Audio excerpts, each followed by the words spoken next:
नमस्कार साथियों, आप सभी का स्वागत है अनुराग सर के साथ साइको एक्सप्रेस में।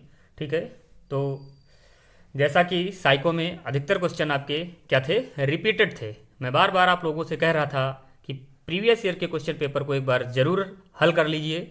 ठीक है, तो जितना भी आपका साइको का अधिकतर पोर्शन जो आया था वो आपका 2017 का पेपर था। ठीक है साथियों, 2017 में जो भी क्वेश्चन पूछे गए थे उस 2017 से कम 6-7 क्वेश्चन आपके इस पेपर में पूछे गए हैं। ठीक है साथियों, तो पहले हल कर लेते हैं। ठीक है, तो पहला आपका क्वेश्चन क्या है, मूल प्रवृत्तियों को 14 प्रकार से किसने वर्गीकृत किया था। ठीक है, तो मूल प्रवृत्तियों के बारे में सबसे पहले बताने वाले आपके कौन थे, मैकडूगल महोदय थे। उन्होंने उसे 14 प्रकार में क्या किया था, डिवाइड किया था। तो कौन सा ऑप्शन सही होगा साथियों, आपका मैकडूगल सही होगा। कौन सा सही होगा साथियों, मैकडूगल सही होगा। आपका कौन सा सही होगा साथियों, मैकडूगल। ठीक है साथियों, दूसरे क्वेश्चन पे चलते हैं कि किसी दूसरी वस्तु की अपेक्षा एक वस्तु पर चेतना का केंद्रीकरण अवधान है, यह कथन है।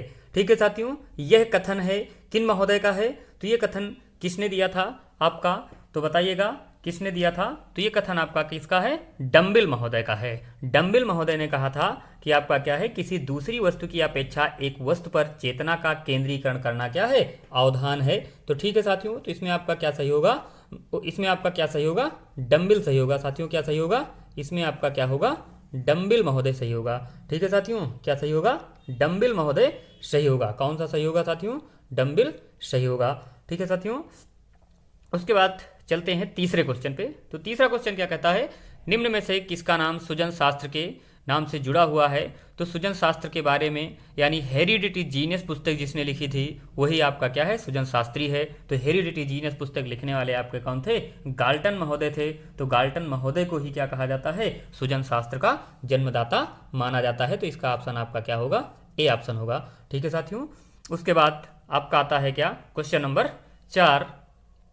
ठीक है साथियों, क्वेश्चन नंबर 4 क्या कहता है, 12 वर्ष से 16 वर्ष के बालकों हेतु हिंदी में डॉक्टर एस जलोटा ने कौन सा परीक्षण प्रतिपादित किया था। तो साथियों इसको मैंने बताया है कि किसने कौन सा परीक्षण था, तो आपका क्या था, साधारण मानसिक योग्यता परीक्षण। कौन सा था, साधारण मानसिक योग्यता परीक्षण डॉक्टर एस एस जलोटा ने बनाया था। ठीक है, इसका निर्माण उन्होंने 1963 में किया था। यह परीक्षण हिंदी, उर्दू एवं आंग्ल भाषा के बच्चों के लिए था, जो 12 से 16 वर्ष के बच्चों के लिए था। इसका नाम साधारण मानसिक योग्यता परीक्षण रखा, जो एक प्रकार का क्या था, सामूहिक बुद्धि परीक्षण था। ठीक है साथियों, जिसका निर्माण 1963 में इन्होंने क्या किया था। ठीक है, अगला क्वेश्चन है आपका एकदम सरल क्वेश्चन है कि बुद्धि के द्विकारक सिद्धांत। तो बुद्धि का द्विकारक सिद्धांत देने वाले आपके कौन थे, स्पीयरमैन थे। कौन थे, स्पीयरमैन। बुद्धि का द्विकारक, बुद्धि का त्रिकारक सिद्धांत किसने दिया था, तो स्पीयरमैन ने दिया था। ठीक है साथियों, किसने दिया था, स्पीयरमैन ने दिया था। फिर चलते हैं क्वेश्चन नंबर 6 की तरफ। 6 क्या कह रहा है कि ब्लू प्रिंट निम्न में से किसका महत्वपूर्ण घटक है। तो ब्लू प्रिंट किसका महत्वपूर्ण घटक होता है, तो ब्लू प्रिंट आपका होता है टेस्ट कंस्ट्रक्शन का, यानी परीक्षण निर्माण का होता है। किसका है तो साथियों, परीक्षण निर्माण का होता है। किसका होता है, परीक्षण निर्माण का होता है। जो ब्लूप्रिंट होता है टेस्ट कंस्ट्रक्शन के लिए होता है, परीक्षण जो निर्माण किया जाता है उसका हम क्या करते हैं, ब्लूप्रिंट तैयार करते हैं कि बच्चे को कैसे कैसे क्वेश्चन देना है, कैसे क्या करना है, उससे संबंधित जो चीज़ें तैयार होती हैं उसे हम क्या कहते हैं, ब्लूप्रिंट कहते हैं। ठीक है साथियों, अगला है साथियों, विकास की पूर्व संक्रिया अवस्था निम्न में से किसने दिया है। साथियों बहुत बार मैंने पूछा है, आपकी कक्षा में भी पूछा है कि संक्रियात्मक अवस्था, पूर्व संक्रियात्मक अवस्था परीक्षा की दृष्टि से क्या है, बहुत महत्वपूर्ण है।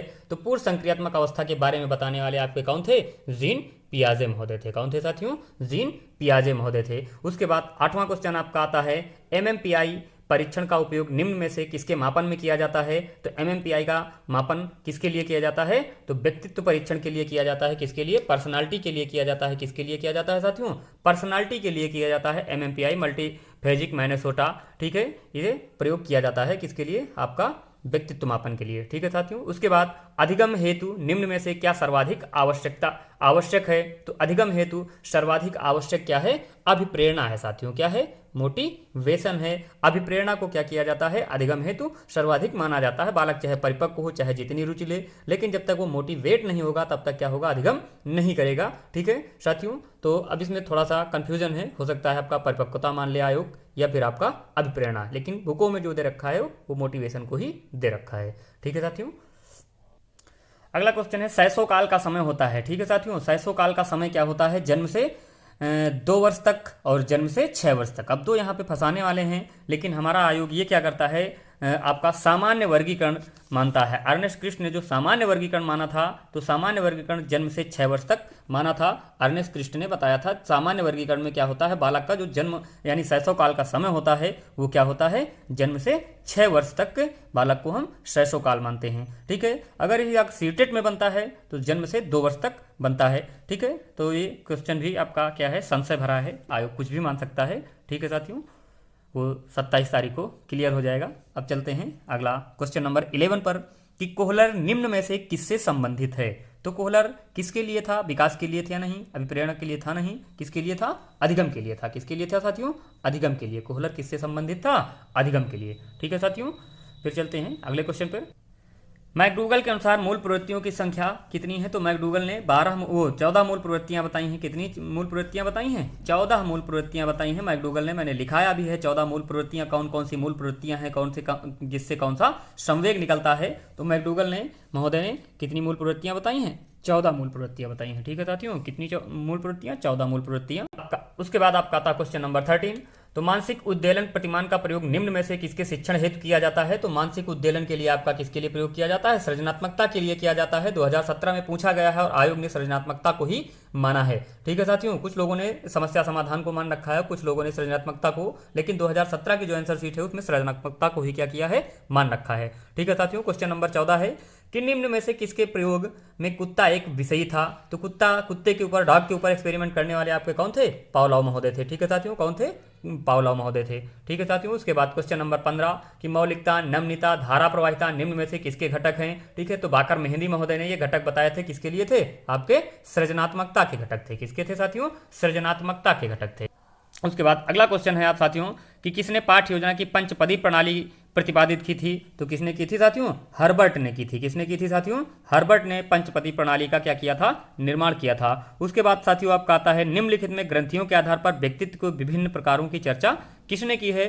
तो इसमें आपका आयोग ने पिछली बार क्रिस्मर को माना था, जबकि बुकों में आपका क्या है, जुंग महोदय का लिखा हुआ है, लेकिन वो कैनन महोदय का लिखा हुआ है, जुंग का नहीं लिखा हुआ है, कैनन महोदय का लिखा हुआ है। लेकिन आपका आयोग ने क्या किया था, क्रिस्मर महोदय को ही माना था। तो क्या माना जाए, 2017 में क्रिस्मर को माना था, तो हो सकता है आपकी भी क्रिस्मर को ही मानेंगे। ठीक है साथियों, तो किसको माना गया है, क्रिस्मर महोदय को माना गया है। ठीक, अगला क्वेश्चन है साथियों, सृजनात्मकता मौलिक परिणामों को अभिव्यक्त करने की मानसिक प्रक्रिया है, यह कथन किसका है। तो सृजनात्मकता मौलिक परिणामों को अभिव्यक्त करने की मानसिक प्रक्रिया है, यह क्वेश्चन है आपका किसका, क्रो एंड क्रो महोदय का। किसका है साथियों, क्रो एंड क्रो महोदय ने क्या किया था, ये स्टेटमेंट दिया था, जिसके बारे में आपका 2017 में ये क्वेश्चन पूछा गया था। ये किसका कथन है, तो किसका है, आपका क्रो महोदय का है। ठीक है साथियों, बीएफ स्किनर के अनुसार बच्चों में भाषा का विकास होता है।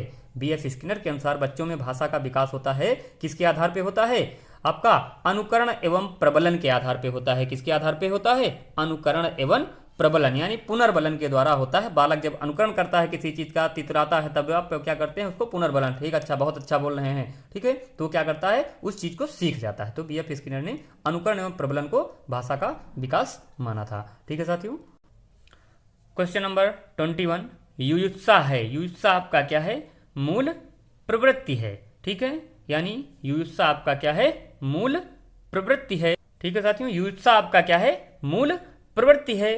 ठीक है, तो युयुत्सा क्या है, मूल प्रवृत्ति है। इससे जो संवेग उत्पन्न होता है वो आपका क्या होता है, क्रोध होता है। युयुत्सा आपका क्या होता है साथियों, इसमें मूल प्रवृत्ति है। युयुत्सा आपकी क्या है, मूल प्रवृत्ति है। ठीक है साथियों, क्वेश्चन नंबर 22 पे चलते हैं। बालकों के सामाजिक विकास को प्रभावित करने वाले तत्व कौन से हैं। तो बालकों को प्रभावित करने, सामाजिक विकास को कौन, परिवेश, सामाजिक परिवेशजन्य तत्व जो होंगे वो बालक के विकास को क्या करते हैं, प्रभावित करते हैं। उसके बाद चलते हैं क्वेश्चन नंबर 20। क्वेश्चन नंबर 23 कह रहा है कि शारीरिक विकास का एक प्रमुख नियम निम्न में से कौन सा है। तो द्रुतगामी विकास का नियम, जो द्रुतगामी विकास का नियम होता है वो किसका होता है, शारीरिक विकास का होता है। किसका होता है साथियों, शारीरिक विकास का होता है। कौन सा नियम, द्रुतगामी नियम। ठीक है साथियों, क्वेश्चन नंबर 24 निम्नलिखित में से कौन सा विकास का सिद्धांत नहीं है। इसको मैंने हर प्रैक्टिस सेट में दिया था आपको, हर प्रैक्टिस सेट में क्वेश्चन पूछा गया था। तो आपका कौन सा है विकास का सिद्धांत, कौन सा नहीं है आपका, तो अनुकूलित प्रत्यावर्तन का सिद्धांत। अनुकूलित प्रत्यावर्तन का सिद्धांत किसका है, अधिगम का सिद्धांत है, जिसको किसने दिया था,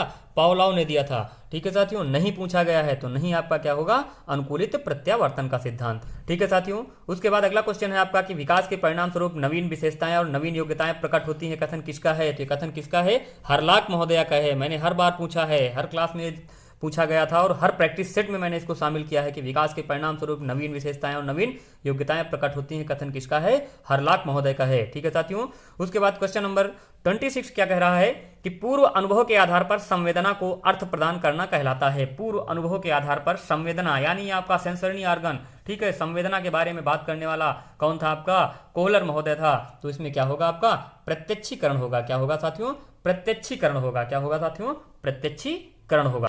ठीक है साथियों, क्वेश्चन नंबर 27 कह रहा है सीखने में प्रयास एवं भूल के सिद्धांत का प्रतिपादन किसने किया है, तो भूलने और प्रयास एवं त्रुटि का सिद्धांत। ठीक है साथियों, तो प्रयास एवं त्रुटि का सिद्धांत देने वाले आपके कौन थे, थार्नडाइक महोदय थे। कौन थे साथियों, थार्नडाइक महोदय थे। कौन थे, थार्नडाइक महोदय थे। ठीक है साथियों, क्वेश्चन नंबर 28 कह रहा है कि औसत बुद्धि वाले बालकों की बुद्धि लब्धि का स्तर होगा। मैं हमेशा कहता था कि औसत से नीचे वालों का ही पूछा जाएगा और यहाँ पे पूछ लिया गया किसका, औसत का। तो औसत का क्या होगा, 90 से आपका 110 होता है, तो 90 से यहाँ पे 109 दे रखा है। ठीक है, तो 90 से 109 जो होगा वो औसत बुद्धि के बालकों की क्या होती है, बुद्धि लब्धि होती है। ठीक है साथियों, निम्न में से कौन तरल क्रिस्टलीय बुद्धि के प्रतिमान के प्रतिपादक थे, तो तरल बुद्धि को बांटने वाला आपका कौन था, कैटल महोदय था। तरल और क्रिस्टलीय मॉडल किसने दिया था, आपका आरबी कैटल ने दिया था। ठीक है साथियों, उसके बाद लास्ट क्वेश्चन है आपका कि क्रिया प्रसूत अधिगम सिद्धांत किसके द्वारा यानी ऑपरेंट कंडीशन किसके द्वारा दिया गया था, तो ऑपरेंट कंडीशन आपका स्किनर महोदय के द्वारा दिया गया था। ठीक है साथियों, वैसे मैं आशा करता हूं कि आप लोगों को मैंने जितना पढ़ाया है, ठीक है, मेरे जितने भी वन लाइनर थे उन्हीं से क्या हुए हैं, क्वेश्चन आए हुए हैं। ठीक है साथियों, जिसने भी पुराने प्रैक्टिस सेट हल किए होगा वो उन्हीं से क्वेश्चन हैं। सबसे ज़्यादा क्वेश्चन आपके यहाँ से जो उठाए गए थे वो 2017 के क्या हैं, यूपी टेट से उठाए गए थे। ठीक है साथियों, तो हमारे द्वारा जो भी चीज़ें बताई गई हैं वो आप लोगों को मिली हैं, मैंने बहुत देने की कोशिश की है। ठीक है साथियों, तो आप लोगों का एग्ज़ाम बहुत अच्छा गया होगा, पेपर बहुत सही था।